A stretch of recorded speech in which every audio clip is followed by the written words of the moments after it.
우리의 인생 속에서 우리가 알아야 할 것은 내 자신과 하나님입니다. 하나님을 바르게 할 때 내 자신을 알 수 있게 되어집니다.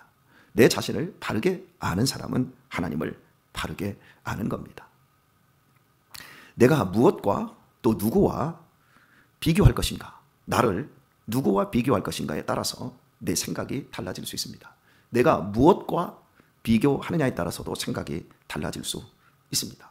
이 세상에서 부귀영화를 마음껏 누리는 사람들과 내 자신을 비교해보면 나는 굉장히 위축될 수밖에 없습니다. 나를 자동차나 좋은 최고급 아파트나 내가 가지고 있는 부동산이나 저축 금액이나 이런 것들로 내 자신을 비교해보면 내 자신은 이 땅에서 그저 자본주의의 속물밖에 되지 않습니다. 우리는 내 자신을 다르게 비교하고 평가할 수 있어야 되는데 이 과정이 너무나 힘든 거예요. 우리 그 입양 가족 가운데 이번에 아주 귀한 책을 쓰신 분이 계시고 제 아내가 그 책을 읽고 당신도 이 책을 꼭 읽어보라고 권면을 해서 제가 노벨 문학상을 탄 한강시의 지금 책을 다 읽어봐야 되는데 그걸 읽다가 중단한 상태에서 지금 그 책을 이제 마무리 단계까지 거의 왔습니다. 근데 참 이분이 자기 자신을 알기 위해서 평생을 분투했더라고요. 어린 시절 알코올 중독자의 가정, 아버지가 아주 심각한, 그래서 용인 정신병원부터 시작해서 계속해서 알코올성 치매로 마지막 죽을 때까지 그렇게 알코올로 말미암아 그 고통을 당했던 분이었더라고요. 그것이 얼마나 자신에게 치명적인 인생에 그 상처를 주었는가 몰랐던 거예요. 내가 왜 이렇게 우울증에 빠지고 내가 그 많은 학식을 가졌고 예전에 학력고사 서울대에 거뜬히 들어가고도 남을 이러한 점수를 받고 그리고 4년제 장학생으로 그리고 고대에서 석사학위를 그리고 저 러시아에서 최고의 선생에게서 최고의 제자로 사사를 받고 그런 과정까지 있는데 그 인생이 너무너무 괴로운 거예요. 그리고 몸에서 알 수 없는 병마의 고통이 자기를 괴롭히는 이 부분을 본인은 이해할 수가 없었던 거예요. 그런데 결국 자기 안에 있었던 죄책감, 아버지를 제대로 건수하지 못했다는 죄책감, 동생들에게 아버지를 맡겨놓고 나 혼자 공부하려고 했다라고 하는 그 죄책감, 자기 책임이 아닌데 잘못된 것과 비교를 하니까 그 잘못된 비교 속에서 내 무의식에서 일으키는 수없이 많은 병마로 말미암아 진탕 고생하고 괴로움 속에서 이렇게 어려움을 겪은, 그러니까 내가 누구인 줄을 알기 위해서 이 세상에 학력이라든지 이 세상에 어떤 금력이라고 하든지 좋은 환경하고 나를 비교하면 안 되고, 그런데 자꾸 그런 거하고 비교를 하고 내 양심이 꼴쥐어진 대로 내 자신을 혹독하게 몰아치는 거예요. 하나님하고는 아무런 상관없이 하나님께서는 이미 우리를 용서하시기 위해 아들을 십자가에 못 박으셨고 우리를 완전하게 용서하셨는데 내가 가지고 있는 양심이 하나님의 말씀과 하나님의 약속보다 훨씬 큰 거예요. 그러니까 용서의 선포를 믿고 그 용서의 선포의 자리에서 형제 자매들과 좋은 교제의 장들을 마련하고 있지만 참된 자유와 참된 행복을 누리지 못하고 방황하는 경우들이 허다하다라는 거예요. 우리도 지금 이 교회 안에 돌아와 있지만 내 자신을 무엇과 누구와 비교합니까? 내가 무엇 때문에 기뻐하고 내가 무엇 때문에 속상해하고 내가 무엇 때문에 마음이 틀어지고 내가 무엇 때문에 마음의 감정이 좋은 것으로 고조가 되어집니까? 우리는 끊임없이 우리 자신이 바르게 비교하고 또 바르게 나 자신을 평가하고 있는지를 항상 돌아봐야 합니다. 호세아 11장을 우리가 들어갔습니다. 호세아 11장은 호세아 전체의 이 주제와 같은 장이자 구약성경 전체에서 딱 한 장만 뽑으라고 한다면 하나님이 누구냐? 하나님이 이스라엘 백성들을 향하여 어떤 마음을 가지고 있느냐? 이 부분을 정확하게 보여주는 아주 귀한 장이라고 할 수 있습니다. 하나님이 이스라엘을 어떻게 사랑하시는지, 나는 너희들의 아버지다. 너희들을 내가 아들로 불러내었다. 나는 너희를 결코 포기할 수 없다. 불타는 하나님의 사랑을 보여주고 있는 장의 11장입니다. 이제 이 말씀을 함께 나누면서 저와 여러분은 하나님의 용광로 같은 사랑 안에서 하나님의 말씀으로 내 자신을 다르게 평가하고 또 복된 자리로 우리를 이끌어 올려야 될 줄 믿습니다. 그리고 바르게 깨닫고 바르게 기도하여 응답받는 새벽 시간이 될 수 있기를 소원합니다. 자, 오늘은 11장 1절 말씀을 보도록 하겠습니다. 이스라엘에 어렸을 때에 내가 사랑하여 내 아들을 애굽에서 불러내었건을 말씀합니다. 이스라엘 백성들의 정체성을 이야기를 해주고 있습니다. 그들을 하나님이 사랑하였다라고 말합니다. 그런데 언제 사랑했어요? 어렸을 때에 사랑하였다 말씀합니다. 이 사랑이라는 단어는 따라서 합시다. 아하브라는 단어입니다. 이 아하브라는 단어는 서로가 서로를 연모하는 상태. 친구와 친구, 이 친구가 이 친구를 너무나도 연모하는 상태. 그리고 부부가 서로를 너무나 연모하는 상태. 엄마가 자녀를 너무나도 사랑하고 연모하는 그런 상태. 이게 바로 아하브라는 단어입니다. 하나님께서 이스라엘 백성들을 미친 듯이 사랑하신다는 거예요. 그런데 언제 사랑했어요? 어렸을 적에 사랑했다 그럽니다. 성경에서 어린이가 나오고 어렸을 적이다. 이런 어린 아이, 이런 단어가 나오면 여러분 이슬이나 성빈이나 서희를 생각하면 절대 안 됩니다. 어렸다라고 하는 건 무지하다, 무능하다라는 의미를 갖고 있습니다. 귀엽다, 사랑스럽다 이런 게 어린아이의 개념입니다만은 오늘날 어린아이 하면 미래가 보이고 미래의 주역이고 이렇게 생각을 하잖아요. 근데 성경에서 어린아이들을 얘기한다. 예수님께서 이 어린아이와 같이 되지 아니하면 결단코 하나님의 나라를 볼 수도 없고 천국에 들어갈 수 없다 할 때 이 어린아이는 아무것도 못하기 때문에 너무나도 아무것도 모르기 때문에 보호자가 절대적으로 이끌어줘야 되고 보호자가 책임져 줘야 되는 그 상태가 되지 않으면, 그러니까 너희가 어린아이와 같이 자기를 낮추지 아니하면 결단코 천국에 못 들어간다. 어린아이 같이 너희가 낮아지지 아니하면 하나님 나라를 볼 수 없다라고 하는 그 의미는 너희가 그런 연약한 존재라는 걸 인정을 해야 되고, 그래서 나한테 엄마에게 내 자신을 맡기듯이 너희가 너희 자신의 건강과 너희 자신의 생명과 안전과 너희 자신의 그 모든 목숨과 존재를 나한테 어린아이처럼 맡겨야 된다. 그래야만이 천국에 들어갈 수 있고 하나님의 나라를 맛볼 수 있다라는 의미입니다.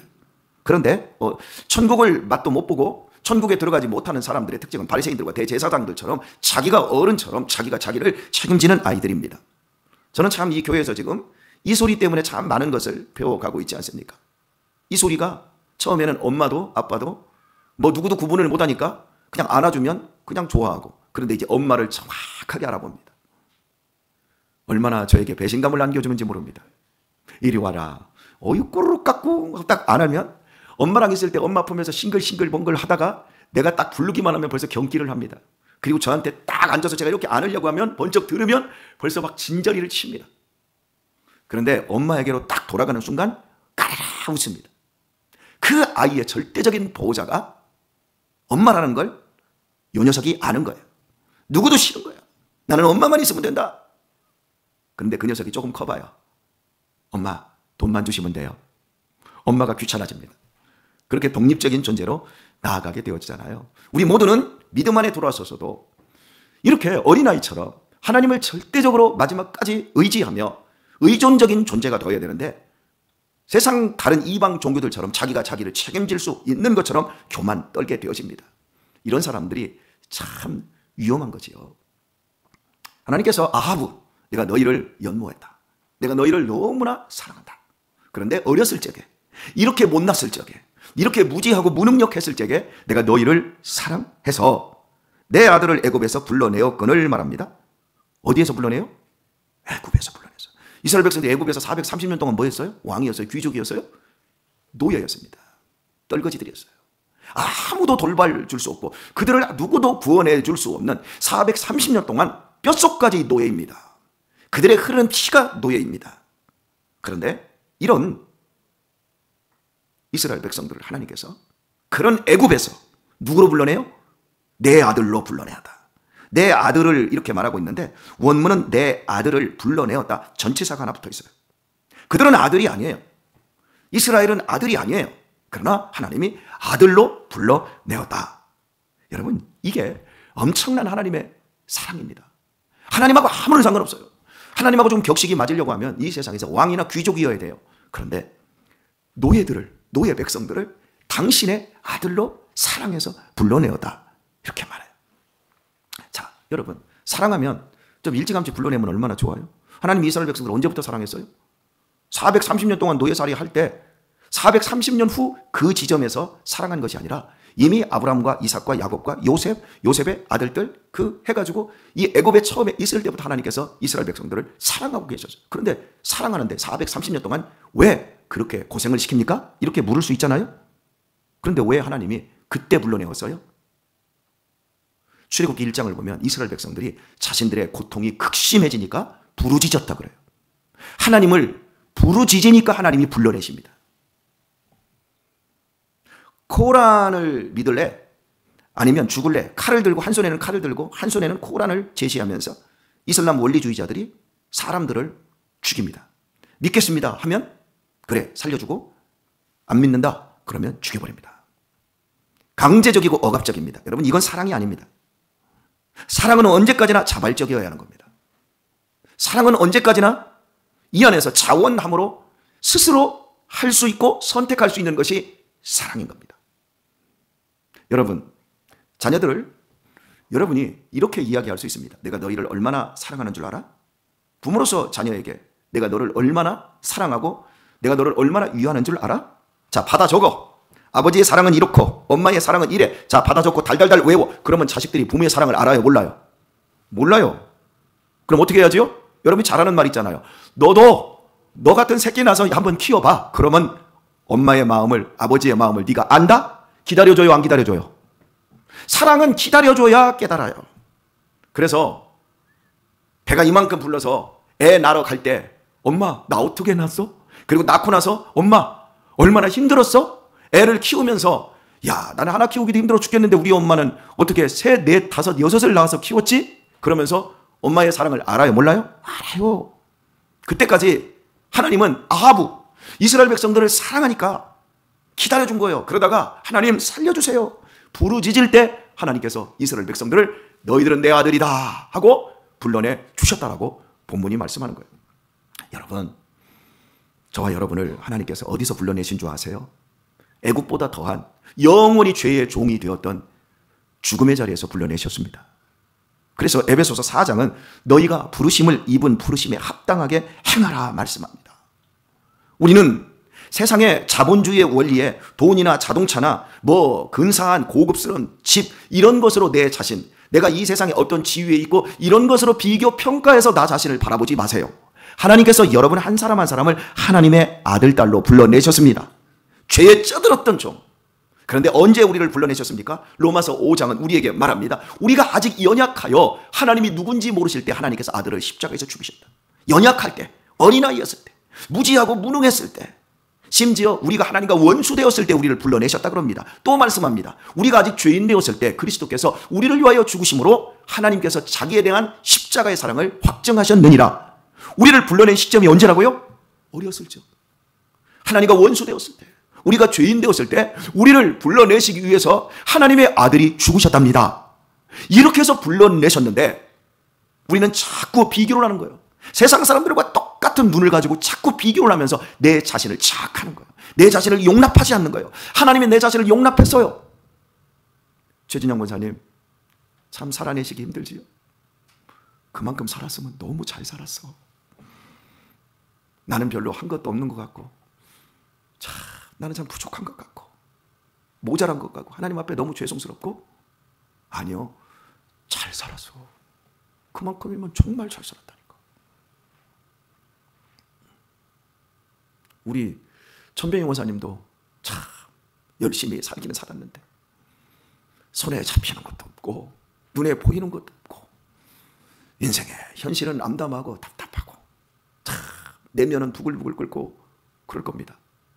아니요, 잘 살았어요. 그만하면 잘 살았어요. 최선을 다한 그 삶이에요. 우리 박미옥 권사님은 안 그래요. 다 힘들고 버겁고 어렵고 내 자신 못나 보이고 한심해 보이고, 내 딸 친구들은 지금 결혼하고 애들 낳고 그러는데 같이 내 딸은 결혼도 못하고, 그런 거 보면 참 아픈 손가락이 너무 많고 막 속이 상하고 그럴 건데, 아니요, 잘 살았어요. 너무 잘 살았어요. 지금까지 잘 살았으니까 앞으로도 잘 살 것이고, 여러분이 걱정하는 것보다, 여러분이 더 사랑하는 것보다 하나님께서 연모하는 아부의 그 사랑으로 여러분의 걱정거리, 여러분의 짐거리를 하나님이 다 품고 계십니다. 때가 되면 하나님께서 역사하여 주십니다. 우리는 할 수 있는 게 부르짖는 것밖에 없어요. 살려달라고 부르짖는 것밖에 없어요. 이 소리가 제일 잘하는 게 뭐예요? 엄마! 저 목사님의 소나기에서 나를 구해주세요. 엄마! 엄마! 하고 이놈이 막 부르짖잖아. 그러면 오오오오 하고자 그러면 거기에 얼른 안기잖아. 우리가 할 수 있는 건 지금 그것밖에 없어. 여러분 억울하고 원통하고 답답하고 괴롭지요. 이스라엘 백성들이 430년 동안 노예살이하면서 더 이상 자기의 자식들 낳으면 2살 아이들 남자아이들은 죽여버려야 되고 노예로 끌려가야 되고 더 이상 두고 볼 수 없는 그 처절함에 있을 때 살려주세요 하면서 드디어 하나님께 부르짖었더니 하나님께서 응답하셔서 그들을 애굽에서 끄집어내신 거예요. 우리 전정호 집사님 어제 주일인데 감기 몸살로 교회도 못 나오셨는데 오늘 이 새벽 내가 한 주간 못 볼 줄 알았는데 오늘 월요일 새벽에 마스크 딱 하고 얼굴 지금 벌건해가지고 막 열이 나나 봐요. 여기 딱 앉아 계시는 거 보니까 제가 이거 보니까 감동이 돼요. 막 부르짖으려고 온 거예요. 하나님이 응답해 주시리라 믿습니다. 여러분 우리가 할 수 있는 건 그것밖에 없어요. 살려주세요. 제발 살려주세요. 그것밖에 없어요. 답답할 때 많아요. 정말 우리의 인생에 그 앞이 안 남을 때가 얼마나 많습니까? 그때에 그런 것과 비교해서 위축될 거 아니라 그래 나는 어린아이지. 나는 무능하지 무지하지. 내가 살 수 있는 길은 부르짖으라. 내가 네게 응답하겠고 내가 크고 은밀한 일을 네게 보이리라. 사랑하는 교회 여러분 오늘 하루도 올 한 해도 다 지나갔고 오늘 하루를 또 살아야 하는데 여러분 우리가 부족하다 느끼지 마시고 하나님의 넘치는 사랑을 주목하도록 하십시다. 그리고 반드시 이루어주시는 그날까지 우리 하나님의 아들, 딸로 멋지게 인생을 살아내도록 하십시다. 오늘 또 만두나 빚는 이 한심스러운 인생 아이고 허리도 아프고 손도 아프고 이런 게 아니라 하나님의 아들, 딸을 먹이기 위하여 내가 하나님의 아들, 딸로 오늘 또 섬기는구나. 하나님 이런 건강 주셔서 감사하고 나한테 치매 안 주셔서 감사하고 나한테 뇌출혈 안 주셔서 감사하고 나한테 하나님 여러 인생의 노년의 질고 없이 이렇게 잘 섬기게 해주셔서 올해도 충성하게 해주셔서 하나님의 아들, 딸로 살게 해주시니 감사합니다. 이 하루도 멋지게 승리하시길 우리 주 예수님의 이름으로 축원합니다.